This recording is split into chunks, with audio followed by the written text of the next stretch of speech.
Good morning, New Eden. Today is August 3rd, 2023, and this is the Federation Frontline Report. I'm your host, Frozen Fallout. My co-host is Night Flyer. Hey, good morning, everybody. And we have very special guests today, Frozen. Morning. Yes, we are... Oh, you know what? I have in the background... Why did I hear myself in the background? That was me. Oh, okay. I was like, wait, what's going on here? Okay. Sorry about that. So we are doing a really special interview here. Rico Shikkoken. Shikkoken. Shikkoken, yeah. Shikkoken. It doesn't matter, it's an Eve name. We'll get there by the end of the stream. Rico is joining us here. You're running for CMS. Tell us a little bit about Rico. What corporation alliance are you in right now? I'm currently in IRED, which is a Caldari aligned faction warfare group. So I fly as part of an Australian time zone called Carriola's Legacy, named after the ship which crashed into Galente Prime. And yeah, primarily... Yeah. That's a good little lore history that we got there. Oh yeah, we like our little nods to the lore, that sort of thing. I quite like the story and like getting into it sort of thing. So that's one of the reasons we went with that name. Awesome. So tell us, how did you get involved in EVE Online? Oh man, it was a while ago now, but I seem to remember like just seeing stuff online about it, like how complicated it was, spreadsheets in space, which ordinarily would put people off a game, but to me I was like, oh, that sounds so cool. And then yeah, I just sort of went from there. I used to play a game called Evercron Mercenary. It's quite an old one, and I was looking for something that was going to be the next version of that. And what's it called? I forgot what it's called now. The big project, the one that's got loads of funding and hasn't delivered much. Star Citizen. Star Citizen, that's the one, sorry. Loads of money, hasn't delivered much. Star Citizen!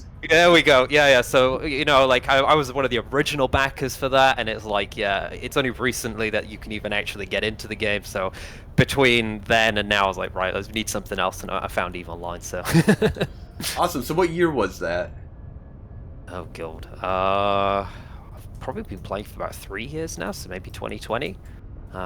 So I'm okay, still... so you're newer then, actually. Yes, I am reasonably new. The way I like to frame it, though, is like I'm not so old that I've forgotten what it's like to be new to EVE, but I'm not so new that I don't know anything about the game. So you're at the perfect time of yeah. Not a bitter vet yet, but you know, yeah. got a good grasp on what the game holds and everything. So you're running for CSM. Are you coming to FanFest? I'm not, unfortunately. It's a bit pricey, and unfortunately, I'm not in a situation where I can afford to fly to Iceland. Sorry. Oh well, I was hoping we might be able to hang out because this is my first year that I'm going. So. Oh, nice. Same with Night Flyer too. I believe that's your first year. So.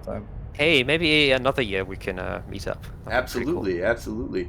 So you got into EVE Online. What was the first stuff that so about 3 years ago, so 2020, what was like one of the first things that you sought out to do in EVE Online?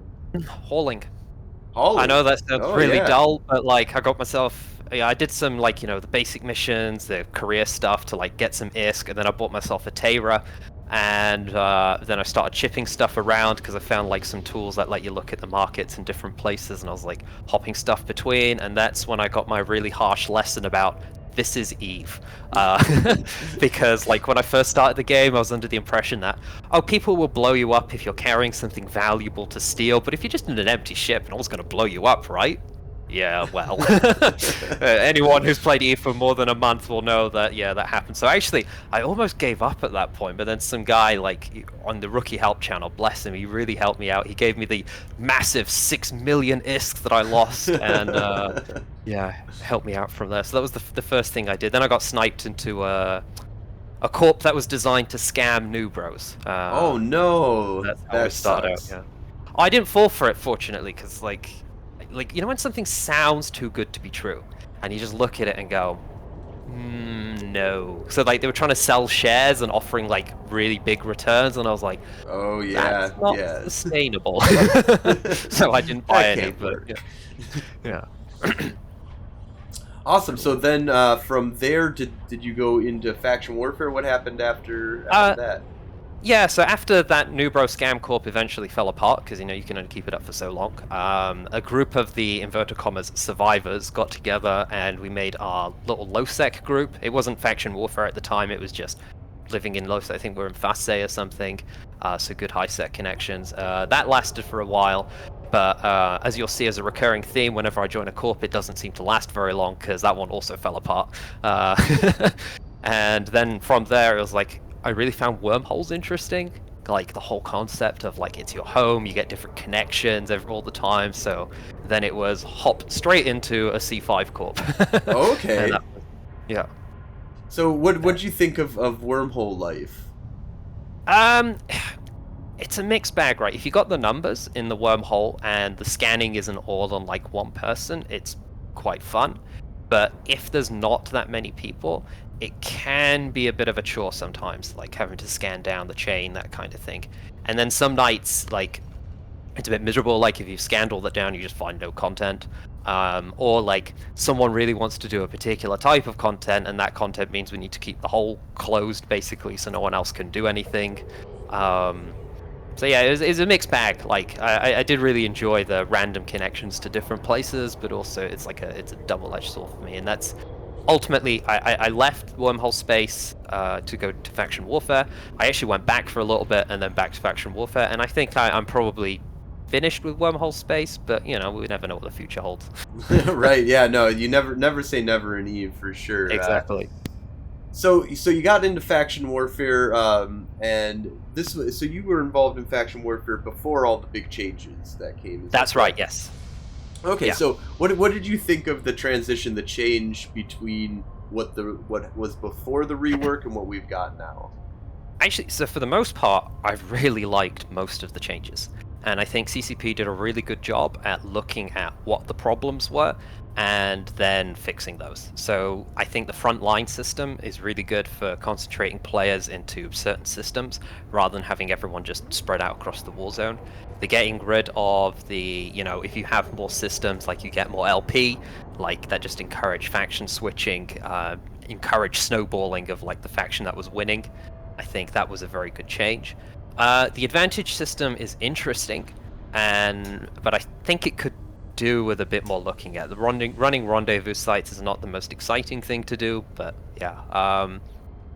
The other change that came was the shipcaster, of course, and to me that was a massive disappointment.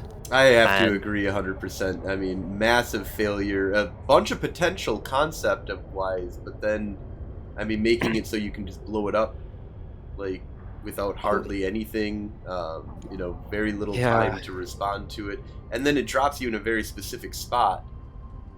So just it calls for being camped anyways. Yeah, I don't know. What else did you think of the? From a story point of view, it doesn't make that much sense to me.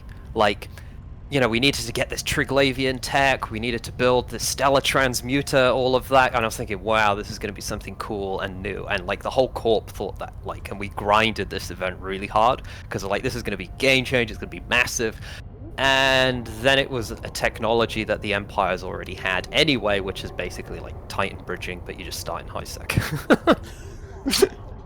Yeah, that was a massive letdown. I didn't do much of the events leading up to it. I had focused more on the PvP aspect in that. But yeah, it sounds like that would be if you'd like dedicated a bunch of time to doing. I mean, you got some good rewards for a little bit, to a certain degree for doing it.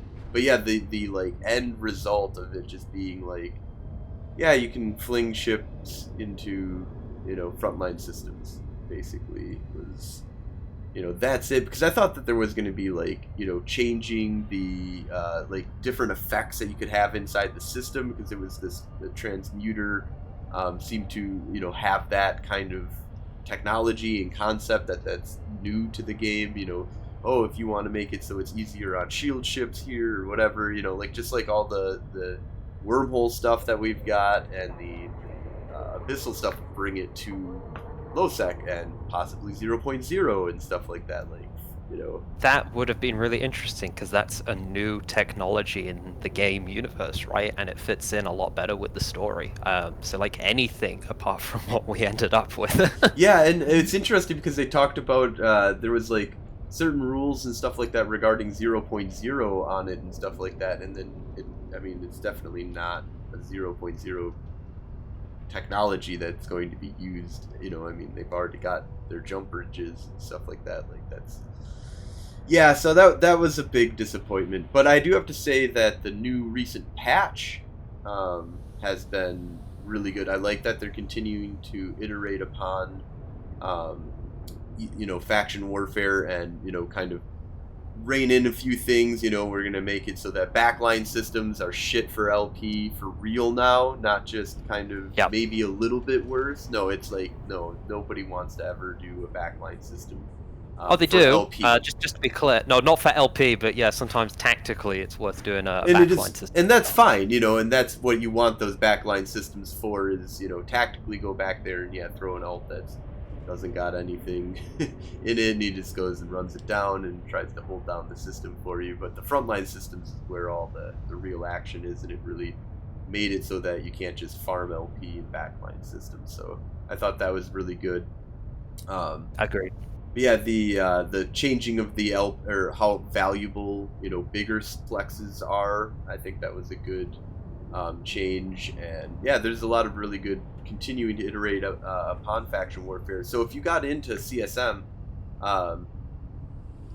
what is the specific things that you'd be advocating to change in faction warfare? Yeah, so I think one of the big things is the amount of LP you get for battlefields versus the amount of LP you get for actually flipping a system. So battlefields pay out way too much for just how easy or relatively easy they are to do. And like, if you've ever done a battlefield, you'll find like there's 30 empty frigates that just sort of come in for the LP only as well. Mm-hmm. But flipping a system, which actually is a lot more dangerous because there's no gate into it, you're probably going to get dropped by snuffed. And for like your faction that you're fighting for, it's a bigger event because you're actually flipping a system.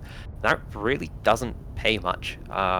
And I think there just needs to be a little bit of a rebalance because since these updates as well, we've seen a continuous decrease in the value, at least of Caldari Militia LP, since these updates were brought in. And I think it might be due to a bit of a oversupply caused by things like battlefields.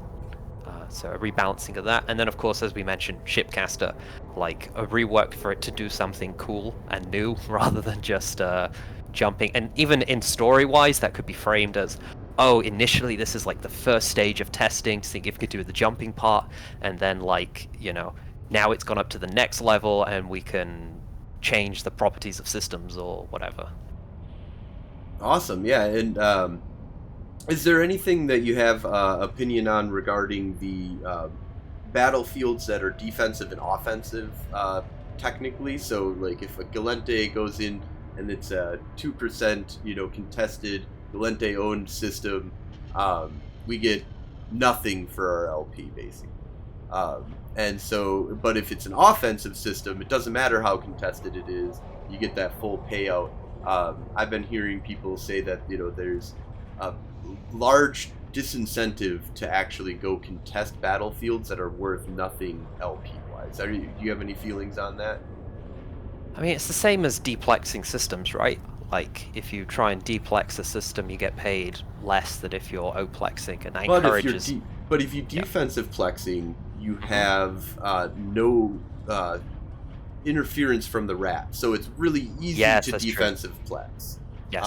And therefore, the reason why it's easier, or why it's less payout, or it's based upon how contested it is, the idea is that it's a much simpler task. Battlefields have no difference. It's just as hard to run a battlefield that's offensive or defensive than it is offensive.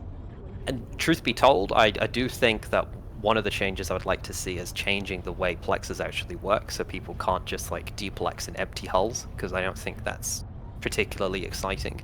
At which point, if those sort of changes are brought in, I suppose realistically there's no difference between oplexing and deplexing, so maybe they should pay the same. You know what? I'm 100% in agreement with you. That is something that I've been kind of advocating on the Federation Frontline podcast here, that we get rid of defensive and offensive. There's flexing.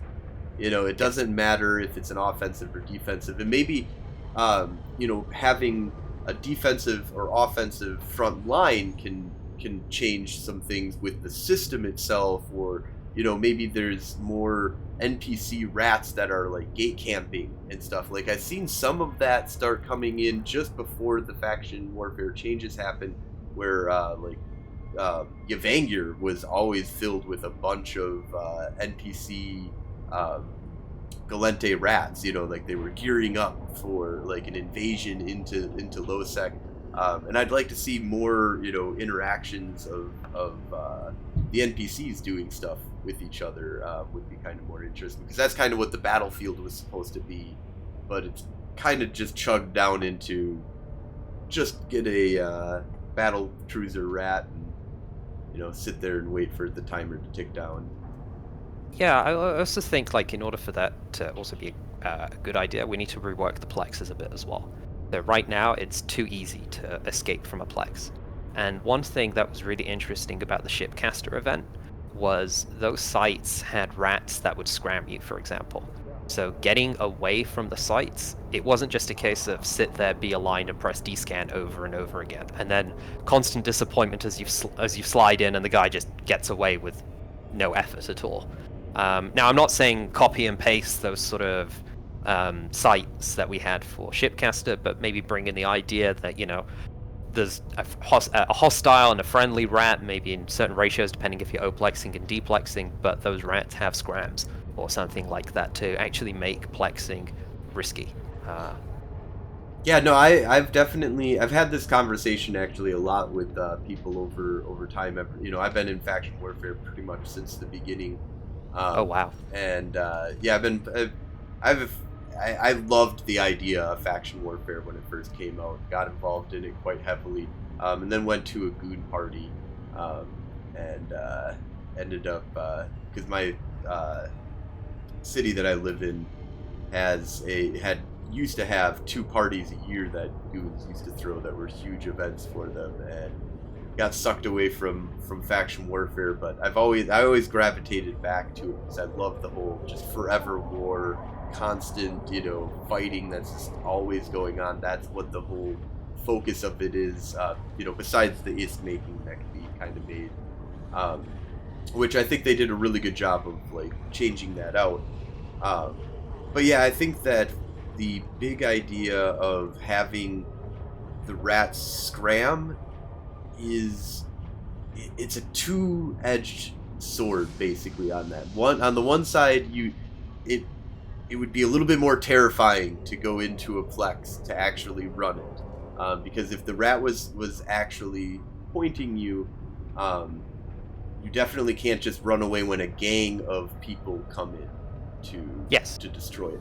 But it also encourages you to have a little bit higher alpha and damage concept of just get rid of the rat as quickly as possible, because there's still a lot of downtime where you wouldn't get scrammed. Exactly. But I think the biggest complaint that people have, and it's a real big balancing act, is how much do we want to focus on the PvE aspect of faction warfare, and how much do we want to focus on the PvP aspect? And right now, with the way that the offensive rats are, at the very defensive plexes are shit. Like, that's where you really get the empty Tristan or Atron or whatever, that just sits inside of the plex. It doesn't even matter if it gets blown up. I mean, it's not guilty. Even I've done that myself before. Yeah, and so those are really stupid. But at this point in time, you have to kind of concentrate a little bit on DPS. Actually, if you're short range, you got to get within range of the rat to blow it up, which pulls you away from the entry point and stuff like that. If you add in that next level of it points you, it becomes one of those now if you don't do the PvE activity extremely quickly, there's going to be, kill the rat as quickly as possible. There's going to be a lot more chance of getting caught by somebody that's with a gang of people. Now, the 1v1, I think, that would help that to a certain degree, but it would add in a little bit more complexity to the getting jumped by gangs, which is a lot more. There's a lot more gangs out there right now. Faction warfare used to be a lot more about the solo interactions that happened, and now that we've got front lines, it's much more about small gang interactions. So I think that there is a delicate balancing act there, but I've leaned more towards the idea over time as saying, like, let's get some pointing rats in here. And I agree that, take out the offense and defense, put 2 rats in there, have them shooting at each other. They can't kill each other. Their DPS is shit and their tanks are awesome. So you jump in, and then one of them breaks away, starts trying to scram and hold you down. I think that would be an awesome change for sure. But I've definitely talked about this a lot with people. So, and I do agree, it is a bit of a balancing act as well, because you don't want there to be no escape from the plexes. But as I mentioned, as it stands right now, it's really easy. Like, as long as you're watching D-scan and you've aligned somewhere, like, you can be out before people go in, guaranteed. Which means as part of the risk calculation, like, there's pretty much no risk. Unless you're really bad and you're going to get caught pretty easily. But as long as you're aligned somewhere, ready to warp, as soon as you see someone on short, go. And that's definitely... I think, I agree that it would be... I think it's better than the idea that people have you can't warp at all if you're in capture point range, which they kind of have for, like, the bank robbing that happens. Yeah, I don't look, there's no bubbles in low-sec, and I don't think we should bring bubbles to low-sec. Like, there's other mechanics to do that, and I think this idea of having... Even if, let's say the rat scrams, but we then nerf the armor or the shield, whatever, of the rat such that it's easier to kill. I think that, it's a balancing act, right, of trying to make it, not impossible to escape, but harder to escape, so you need to factor that in. And also, like, if you're looking at local and you see lots of people there, maybe it's not a good idea to go into a plex, but if you don't see anyone in local, maybe you can think, okay, maybe I've got enough time before they find me and come warp in to, like, kill a rat and get off. I agree, definitely. So you sounds like you have a little bit of wormhole experience back in your day. Have you done any 0.0 activities? No, truth be told, right, the group because our corporation recently joined IRED, and so this is, like, going to be my first venture into nullsec, but it's not, it's, NPC nullsec, so it's not even, like, the big block stuff, so it is a weakness of mine, I openly admit it. I haven't got much experience with it at all. But, I've listened to lots of other people talking about it, so I know some of the hot topics right now, but I can't really contribute to it because I've obviously got very little experience with it. And, I don't want to just say things. Like, it's important to have good knowledge to back up what you're talking about. Yeah, so you don't have a side on the whole Ansiplex argument? So... I understand, like, I think I understand both sides, and I think, so what appealed to me was, that, I forgot who suggested it, I'm really sorry, but someone suggested that actually instead of, like, nerfing these things or, like, removing them from a game, we should introduce the concept of counterplay. So, like, they suggested, like, the ability to shut them off with, like, hacking or something. I read that Reddit post, or something. That'd be awesome. Yeah, there was maybe a special T2 battleship that needs to be deployed or something like that. Or even if it's just like the ESS, right? Like, you just link to it and you just got to wait 2 minutes or something to switch it off for a certain amount of time or indefinitely till they come switch it back on. Like, to me, that's a lot more fun than just, we need to remove this from the game. Or we need to nerf this into non-existence, because that's adding something new rather than taking away stuff. That's just my opinion. It's a good, definitely good kind of mindset that you kind of want to go into with these games. Is, add more and try not nerf and create less and take out stuff that's already there. So it sounds like your main focus is going to be on faction warfare, low sec. Is there any other... go ahead. Yeah, so my main focus is more sort of quality of life and accessibility changes. Oh, okay. That's a big thing for me. Faction warfare and wormholes is what I'm familiar with, so I've got a few changes relating to those as well. But if I had to pick a focus, it would be those things. Oh yeah, tell us then. What's some of the stuff that you'd like to fix up on the quality of life avenue? So quality of life, I think a lot of it is interfaces.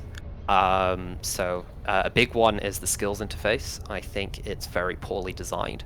And if you look at websites like adaron.org, it's a lot easier to see, like, this skill improves CPU, or this list of skills will improve CPU, this list of skills will improve power grid. But actually in-game, searching for CPU improvement or something like that, it doesn't work. You have to know the name of the skills. So for a newer player... I've run into this problem, actually, recently, because somebody was like, why can you fit this I'm like, I don't have any implants in or anything. I can fly this ship, and I'm perfectly fine. But you're missing 6 power grid? Like, where are you getting, where are you missing 6 power grid? And like, we couldn't find it. Like, yeah, let's say, thought he had all of the proper skills for it, all the main ones, but there must be some skill out there that we just didn't realize. And like there's external tools that present that information so much better. Like I mentioned, adaron.org, for example. That's one I've used personally to go, oh, that's the power grid skill I'm missing. So I think actually bringing something like that in game will have a big impact. The next on quality of life is something like PI. I think the interface for PI is very poorly designed. On my forum post, someone asked me about it, and I showed, like, for an example factory planet that I've actually set up. To set it up took 400 clicks. Like, clicking to root materials, root inputs, all that, like 400 clicks. Now, if you just introduced a copy and paste feature where I can, like, Control-C the setup for one factory, Control-V it into all the others, I worked it out like it came to something like 40 clicks or something like that. I can't remember the number off the top of my head, but like more than like 10 times better. And I don't need to get repetitive strain injury by setting up PI, I think, so. Yeah, no, I agree, definitely. It would be nice to cut down on the click game, that is. Because it's like, it's passive income, and I'm like, I don't know, have you done this? It's not super passive. I mean, there is a large passive aspect to it after you get everything set up exactly the way that you want it. And then you do have to make some modifications if you want to get the, because, you know, like the area that you mine is, you know, comes unmined. So you got to go in there and do a little bit. Then you got to go pick it up. Then you got to go drop it off. Like, there's already a lot. It's not just, you know, like, okay, do a couple of things, and then from now on, you're just getting ISK just pouring into your pocket. It's like, no, this is an activity. And yeah, cutting down on that initial clicking would be huge. Yeah, and some people objected to that, saying that, you know, by removing that level of complexity, more people will do it and the prices for PI will go down. Now, I think there's better ways of trying to balance that kind of thing rather than just relying on bad interface design. So for me, like, complexity, there's different types. So you have the good complexity, which is like, you know, lots of different options to fit a ship, or, you know, working together as a gang to like come up with a strategy to win a fight or something like that. That's like good complexity. But bad complexity is complexity induced via interface design, and that's the sort of complexity I want to combat. So another quality of life is for scanners as well, being able to double click a signature to automatically center the probes onto that signature. And I like that. You already know where the probes want to go. Like, you have a plan on how you're going to do it. It's like, but just executing it takes, like, rotate once, click, that's one click, move it, click and drag, rotate again, click and drag. And you can just reduce that to one double click. And if you're doing a lot of scanning, that can make a difference. So that's the quality of life, or some of the quality of life suggestions that I'm putting forward. And I do appreciate the talk on the PI. I am a PI person, and I've always just found it amazing. There is no way I could possibly do PI without using outside resources. There's just nothing in game that could help me log through that. Or slog. Fair enough. Yeah, I think that there's a lot of stuff in game that needs to be improved for that, like tutorial wise and that sort of thing as well. What about D-scan? Are you for or against automating the button click that is? I'm for it. Now, like, I don't mean that it should refresh every time you can, but maybe a bit like autopilot, it punishes you by, instead of refreshing, I don't know what the actual timing is because I just sit there and basically just spam V like over 2 and over. seconds or so. Yeah, Yeah, but make it like 5 seconds or something. Right, that's exactly what I was thinking. Was like, once every 5 seconds it kind of just goes through, because that's I do spend so much time clicking just holding that. V. Oh my god, man. Yeah, that's actually on my list as well, the auto descan thing. Awesome, I'm glad. Like, it sounds like you've got my vote so far, because we're like solidly agreeing, except for that you're Caldari, so that just is, just the little nick, you can't be at the top. No, I'm joking. But no, yeah, these are some solid good ideas, solid suggestions. Some of them that I've never heard of, and I really like the ideas that you're kind of bringing to the table. And I like that your focus is quality of life type kind of stuff, because that's what can really help and encourage people to play the game. Is there any like NPE experience, or new player experience stuff that you would like to see introduced into the game? So ideally, like I said, a market tutorial is a big one. And now, like, we're all used to the market in EVE, but I still remember when I first started, like, I got really confused by it. Like, and it was like, why is it changed when I jumped to a different system? Because I didn't even realize it was like a regional market and not like a global market. But like, I think just a tutorial, even if it's just a video in game that then goes through like, these are like the buy orders, sell orders, this is like your tax rate, this is like what the moving average is, this is like, these bars represent how much stuff people have actually bought, and maybe even tell them what the trade hubs are. Like, yes, Jitter is a big trade hub. Like, I remember the first time that I was playing the game and running around in Galente space. It wasn't near Dodixie, it was what the hell is its name? Anyways, a non-starter type. Well, I mean, it's like this one of the starting areas ish, but like in order to get something, it was like, okay, I jump like 15 jumps over here, go grab this, go back 10 jumps. Oh, wait a minute, now I'm in a different. Like as I'm transitioning, I'm realizing that there's a different market all of a sudden that I'm in. Yeah. You're looking at weird stuff. You're jumping all over the place, knowing about the trade hubs. I think. That's obviously they even acknowledge that they are in-game, that they are trade hubs. Yeah, like it's called Jitter Trade Hub now, isn't it? Right. You also can't drop any structures in these systems. They're very, special in their own regard. Point them out to players. That would be, I completely agree with that. And yeah, the marketing aspect, you just have to learn. I mean, that's a lot of what spreadsheets in space is. It's like the concept of EVE is that you actually, if you want to build something or sell something, build and sell something, oh my god, like the massive amount of spreadsheets that you need for this game is huge. Maybe giving a little bit of help there, I can see that being really helpful. Nightflyer, do you have any cool questions for our guest here? No, I do have some, but just to put on my 2 cents with the market thing, there's something that's always kind of baffled me is the fact that when you go into the market, in game, I can't check prices at other markets in the system. Like, the technology is not that hard. That's actually on my list as well. They would have that. Like, why do I have to go to a third-party thing to find out what Cheetah is selling compared to Dodixie? It doesn't make sense. 100% agree. And I honestly think, like, another general thing is, like, if the data is available on the ESI and, like, people have built tools, it shows as, like, a demand for a particular thing. And one of those, like, there's loads of different tools for checking the markets. And it's like, well, why can't you just do a drop down for region and pick whatever region you want? Yeah, I've got that on my list, actually, as well. Yeah, I mean, we can do that on this planet. Like, you're where, Japan, something over that. Yes, I'm in Japan. Far East. So, I mean, I can check the market in Japan and tell you what gold is selling for in Japan just as easy as I can here in in the States. So, I don't think not possible in technology the far future, my friend. No, it doesn't get outside it doesn't get outside the role play of the game. Yeah, but other quality of life issues. A couple of things that people have been talking about, like name changes. Do you support or are you against name changes, and what criteria would you use?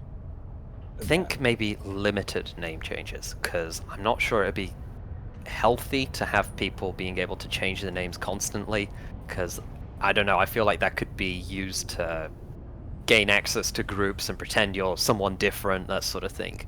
But I don't know, like maybe like you can do it once or twice, or there's some kind of time limit on it maybe for name changes.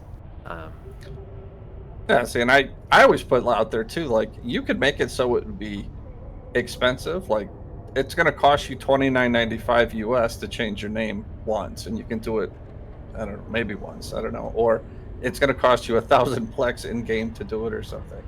So if you really want to do it, it's going to cost you. At the very least, you'd have to leave a paper trail of it. It's similar to like your history. You'd have to have a name history. You'd have to have an AKA on your bio. Like if you pull up someone's bio, it'll say like also known as Frozen Fallout, also known as so and so. I have to say that I'm staunchly in the never change the name. The only time that your name should get changed is when it's profane, and therefore you get to become Caldari Citizen 534415215, and you're stuck with that forever because you had a nasty name, and that should get sussed out pretty quickly if it's actually a nasty name, not this whining, crying, But anyways, I think that that's an interesting aspect of like Eve that's been talked about actually recently a lot on like Reddit and stuff, and I was like, I kind of agree with that. It's your name in Eve is really important. Now, if you want to change your sex, I think that's perfectly fine, but you just got to keep your name. Fair enough. For me, that's not something that's on the list I made, and it'd be nice. I think like it might be a nice idea, but it's not something I'm not very passionate about, if that makes sense. So, yeah. So but again, it's up to CCP to make these changes. It's their game. Yeah, they're gonna do their thing. Well, I mean, for the CSM, it's our job to advocate for the changes that people want to see, because at the end of the day, right, the users who use the product have insights into that product that the people who develop it might not necessarily have. And it's our job to make sure so for example, like with the accessibility stuff as well, like EVE Online is a bit behind when it comes to like making things accessible, for example, for colorblind people. So I have a few suggestions relating to that as well as the auditory impaired as well. Like it's a bit behind. I don't think most people realize EVE has sound. I just had it on today on a new alt I started up. The sound was in the background. I'm like, what is that noise? Most of it is just immersion, right? Like, the sound of rockets blowing up, that kind of thing. But there is some of it, like, the alarms for shields, that kind of thing, which are important to notice, because, like, you don't want to, oh shit, I've got no shields. But, like, even if, like, you could have a dialogue box that popped up and just said low shield or something, like, as an optional thing. It's got that option to, toggle on and off. Now with this AI being able to read a lot better than 10 years ago, it would be nice if everything was read to you, people with poor eyesight and stuff like that. That's a really good idea. I'm gonna write that down. Give me a moment.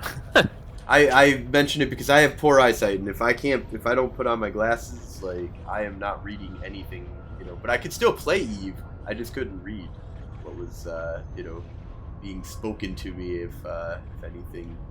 I'm glad that we got something to add on to the. That's going straight on the list. The only visual impairment stuff I've got so far relates to more color blindness, and that's just because of my personal experience with struggling to do like visual wormhole identification and matching ECM modules. Yep. Okay. My son is severely colorblind too. He's I've got a little bit of color blindness as well. I'm not affected by games very much. I definitely say stupid things like, "That's a black bike." It's like, no, that's dark green. Oh.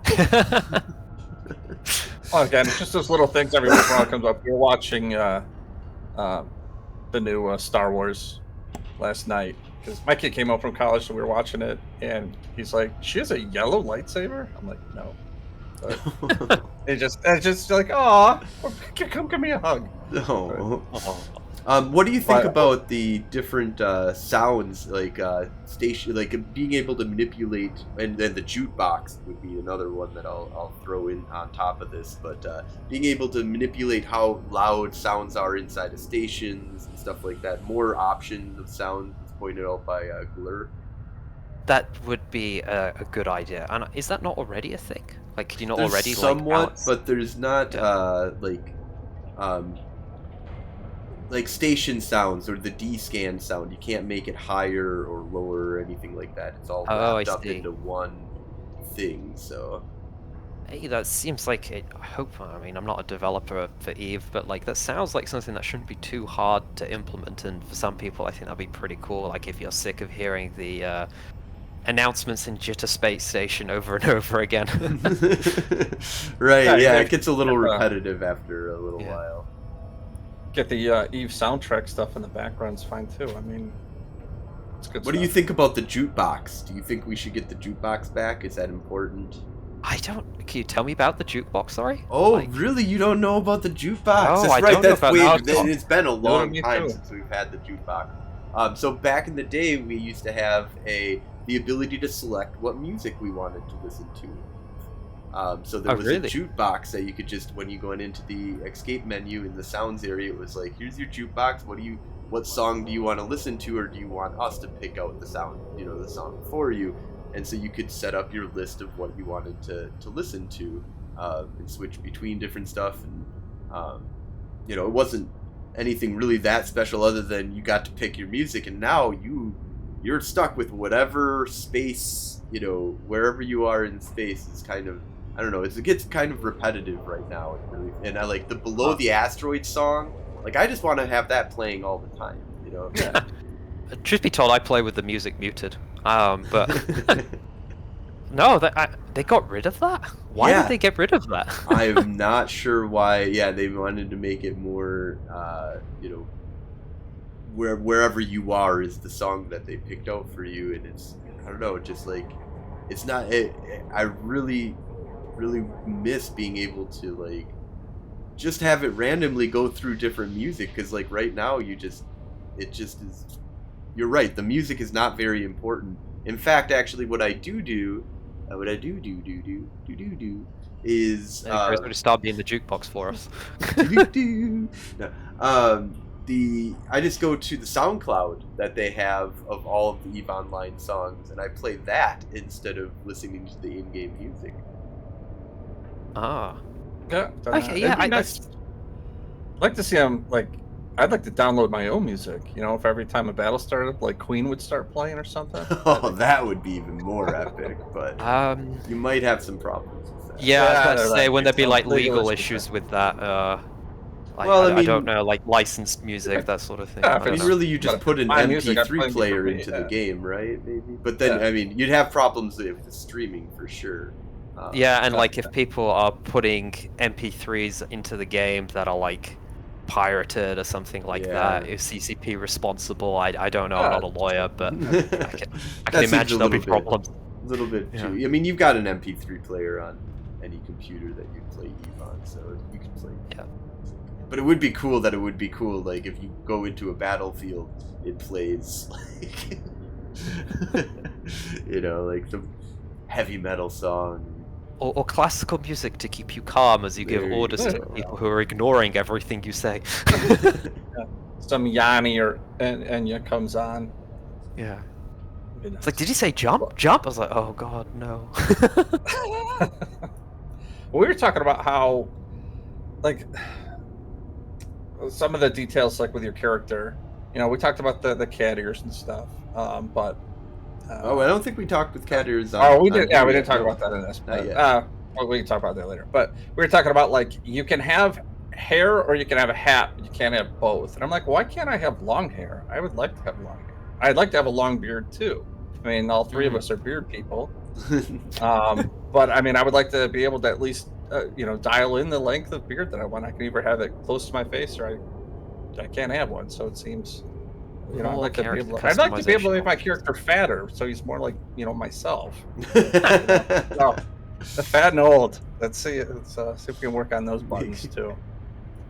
I'm just writing that one down. More character customization options. Sorry, I'm gonna go through all these. But yeah, sorry. Awesome. No, it's good that you're keeping track of stuff like that. That's solid. How do you fall on the cat ears? Do you think that cat ears should be an Eve? No, sorry. I'm not a fan. Only because like I like the immersion that Eve presents. So like some of the ship skins are a bit silly, but for the most part, you know, they're relatively serious. And I don't know, I'm just worried it'll make the game look silly. I really hated the station skins when they came out because I remember actually on the CCP Facebook group, like the one that they posted, and I was like, oh my god, they've like deliberately picked the most hideous way of making this skin as they possibly could. And yeah, I'm not a huge fan of it personally. Like customization, yes, I like it, but like customization that just doesn't look god awful or like doesn't really fit with the universe of Eve. Which is Eve's official stance, actually, CCP's official stance on cat ears at this point is that they're like, it's not Eve Online. Yeah, I'm inclined to agree with CCP. Sorry. Yeah, I could argue for your character if you want to put a, you know, whatever, but not on the ships and stuff. I think that no. Definitely not on ships. Yeah, because you know I like the immersion of it too. I don't want it to become, you know, like some other games that just become too cartoony. I don't want to be playing a cartoon spaceship game. I mean, if it was a cartoon spaceship game, sure, but it's not, like we said. So right, yeah, it's a dark and gritty, evil, like teach you that scamming is actually allowed in a video game. Like I think this is like one of the only video games that you could like openly scam people, and CCP's like, yes, that's Eve. But like the story as well is like really good because like a lot of games they have the good guy faction, the bad guy faction, but this is like, yeah, everyone's just shit, but like different levels of shittiness. Yeah, shitty in very different ways, but they're all definitely shitty. Like, yeah, the Galente are not running a utopia. The Minmatar are not just the slave fighter, like freedom fighters that are were once slaves. Like they have their own fucking problems. Like if you actually look into each individual culture. Yeah, well, we can all which I think is more realistic as well. Right? Wait, what was that? Snuff sucks. We can all agree. We can all agree. Snuff sucks. Yeah. They're the bad guys. They're always the bad guys. We love them. Yeah. Okay. Fair enough. Snuff. They are the bad guys. No. Well, and I wouldn't want them to not be an Eve. I just. Oh no. They just. Oh yeah, 100%. Yeah, and I'm not saying we should do anything about Snuff, but yeah. I'm sorry. Any Snuffed here watching? Please vote Rico still. No, we love to hate you, Snuff. We love to hate you. But yeah. Is there anything else specific that you're really passionate about advocating for on the CSM? So we've done the quality of life, accessibility, some faction warfare stuff. I wouldn't say I'm really passionate about this, but it would suggest, like, there's a lot of people who believe that wormholes need a bit of rebalancing, especially the higher tier ones, because it seems to be too easy to farm lots of IS compared to the amount of IS that's being lost. I need to do some more data analysis on that, but one thing I would advocate to change that is additional statics to C5 and C6 holes. But yeah, I think apart from that, I don't think there's anything I'm particularly like overly passionate about. One thing actually that does bother me a little bit, because I spoke to a German streamer, is everything is done in English for the CSM stuff. Like the CCP interviews, all of that, it's all just English only.